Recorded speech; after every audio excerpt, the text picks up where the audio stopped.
just jump in and ask you a quick question? This is Linda. Hi. You're sort of saying both things. You're saying don't think about quality, think about quantity, stream of consciousness, as they say. On the other hand, you're really getting your hands dirty. You're doing research. You're doing Wall Street Journal type articles. Yeah. So you're really straddling both sides of the fence. You're spending some time on your posts. Yeah, no, I mean, this is true. I mean, this is a full-time thing for me. It's not a hobby. And that is critical. I mean, these things take some commitment.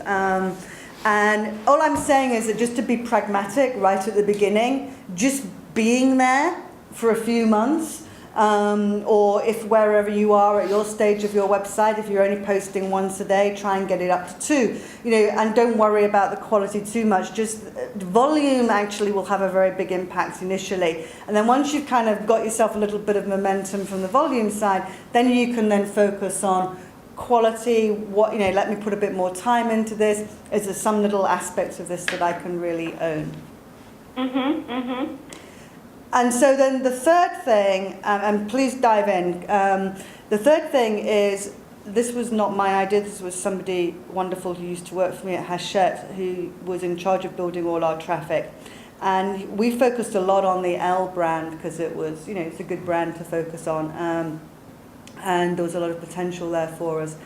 And he said, what I'm doing is I'm making, he said, most people who come to L.com are going to pass through. They're in today, they're out, they're gone.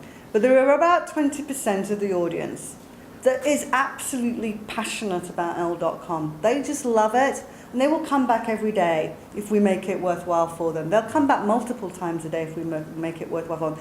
So what I'm going to do is just focus on making it the best possible experience for those 20% who are passionate. And that means not generalizing, not trying to do everything, not making sure you're covering all aspects of, in their case, the fashion industry or young women's lifestyles. But if these women, and they had certain things that we could tell that they loved more than anything else, and that would be things like runway shows. I mean, they were just really into the latest and greatest in couture fashion.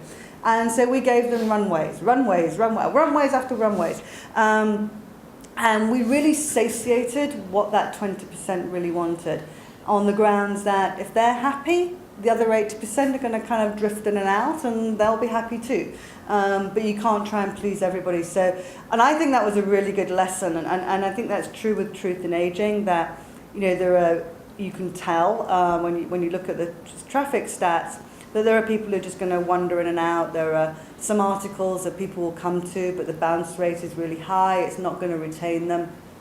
But there are other articles which people stay on. They look at the rest. They look at more pages.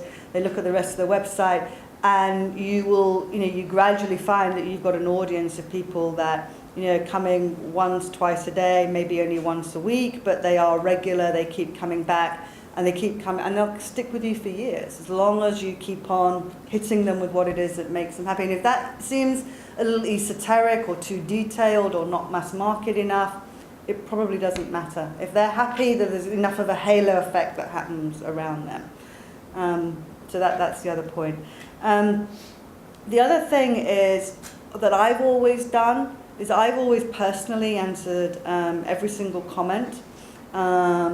Unless it was deliberately addressed to another member of the audience. But if it's something that's a question to us or even a suggestion, anything really, I make a point of, it's the first thing I do every day. I kind of log on to the website, make sure it hasn't caught fire or anything overnight, and then the next thing I do is I open up the comments. I allow any comments that haven't been authorized.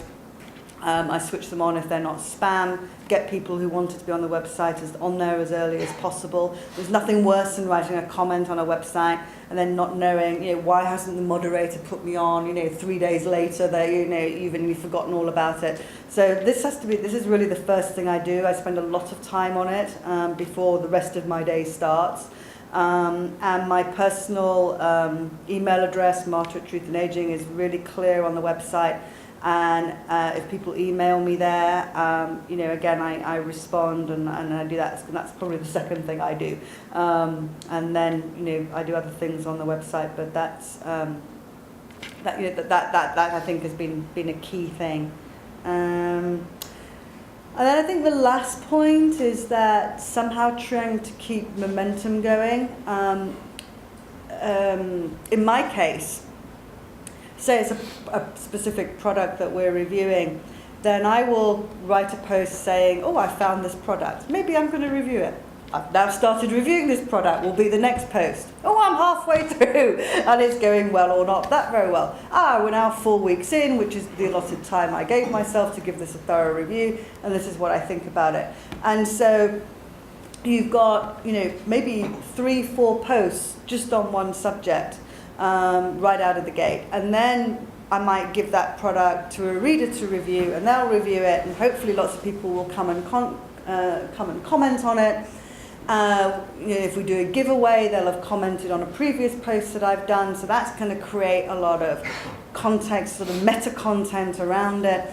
And then, as far as Google is concerned, I'm writing about something multiple times, so I'm gaining quite a lot of real estate around that particular piece of content, hopefully more than other people are.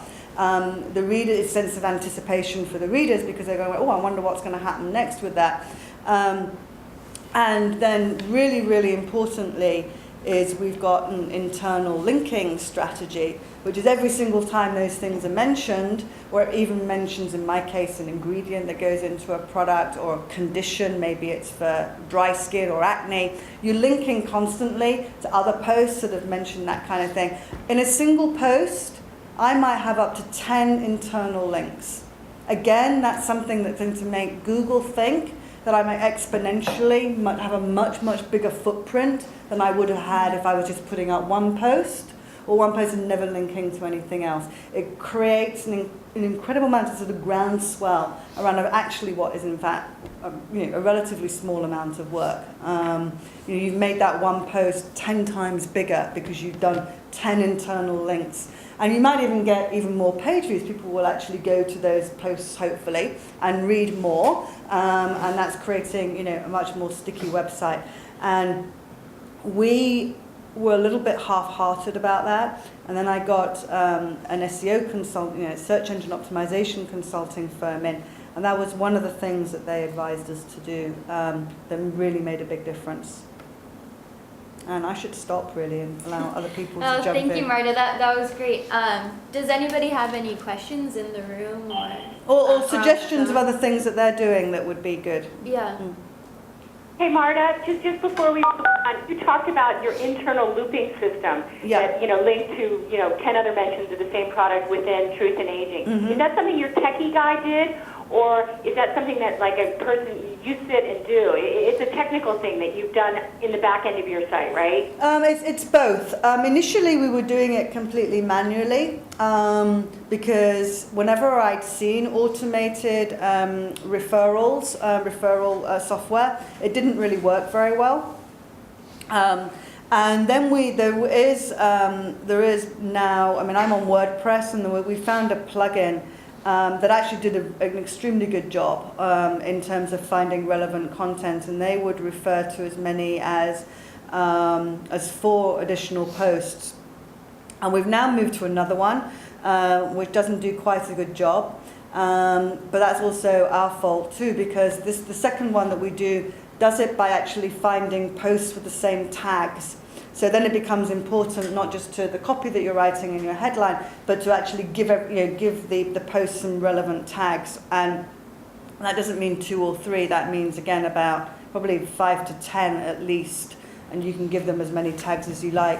And that will be great for Google, and it's also very good for these little software programs that will actually go and find the relevant content for you. But also Google really likes to see the link within the text.